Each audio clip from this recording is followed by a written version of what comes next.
আজকে একদম সকালবেলায় ভিডিওটা অন করেছি। সকাল থেকে দুপুর পর্যন্ত কি রান্না করেছি, তারপরে বিকালে কি করেছি, কে এসেছে বাসায়, সবগুলোই আজকের ভিডিওতে থাকবে।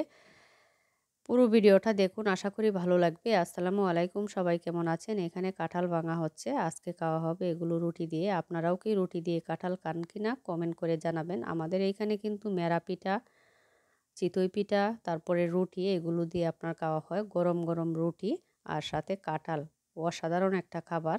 আর এই কাঁঠালটা অনেক মজা, আমাদের বাড়ি থেকে আনা। কাঁঠালটা দেখলে আপনারা বুঝতে পারবেন। কুয়াগুলো দেখুন কি সুন্দর, একদম হলুদ হলুদ। আর এটা মুখে দেওয়ার পরে একটু আঁশ নেই, একদম তুলোর মতো নরম, খুবই মজা। আর কি যে ঘ্রাণ বের হয়।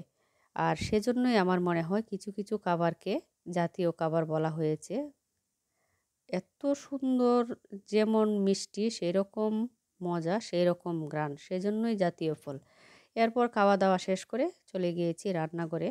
আর শুক্রবারে আমার মনে হয় সবার বাসায় একটু ভালো মন্দ সব কিছু রান্না করা হয়।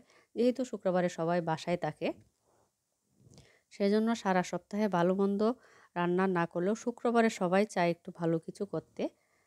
এখানে গরুর মাংসের বিরিয়ানি রান্না করা হচ্ছে, আর সাথে হচ্ছে রোস্ট।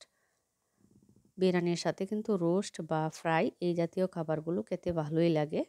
এখানে চিকেনটা আজকে ভেজে তারপর রান্নাটা করা হচ্ছে। অনেকগুলোই রোস্ট করা হচ্ছে, যেহেতু বাসায় অনেক লোকজন আছে, সবাই মিলে খাবে। আর বাচ্চারা কিন্তু একবেলা রোস্ট খেলে ওদের তৃপ্তি আসে না, ওদের কিন্তু 2-3 বেলা আপনার রোস্ট খেতে হয়। সেজন্য পরিমাণে একটু বেশি করতে হয়, যাতে খাওয়ার পরেও 1-2 বার বাচ্চারা খেতে পারে। এইখানে রোস্ট রান্নাটা প্রায় শেষের দিকে।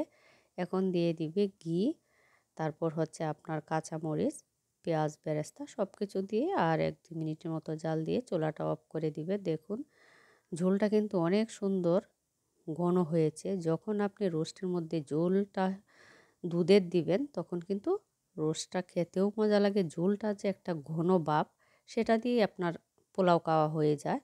আর যখন আপনি পানি দিয়ে রান্নাটা করবেন, তখন কিন্তু ঝোলটা হয়ে যায় পাতলা, আর খুব বেশি পানিও দেওয়া যায় না, কারণ পাতলার কারণে। আর দুধটা তো ঘন হয়ে যায়, সেজন্য আপনি পরিমাণে একটু বেশিও যখন দিবেন দুধ, তখন কিন্তু ঝোলটা ঘনই থাকবে। এরপর এগুলো হচ্ছে বিকালে আমার ভাই ভাবি ওরা বাসায় এসেছে। ওরাই কিন্তু নাস্তা পানি সব কিনে নিয়েই তারপর বাসায় আসছে। আগে আমাকে ফোন করে বলছে বাসায় কিছু করতে হবে না, নিয়ে আসবে ওরা। আর সবাই মিলে যখন এই খাবারগুলো একসাথে বসে খাওয়া হয়, আসলেই অনেক ভালো লাগে। একা একা কিন্তু এই খাবারগুলো খেতে ভালো লাগে না। আর এই যে এগুলো দেখতে পাচ্ছেন, এটা হচ্ছে আপনার চিকেন কাটলেট।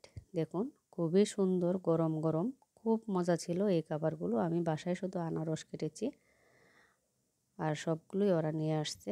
সবাই মিলে বসে আড্ডা দিচ্ছে আর খাচ্ছে, খুবই ভালো লাগছে।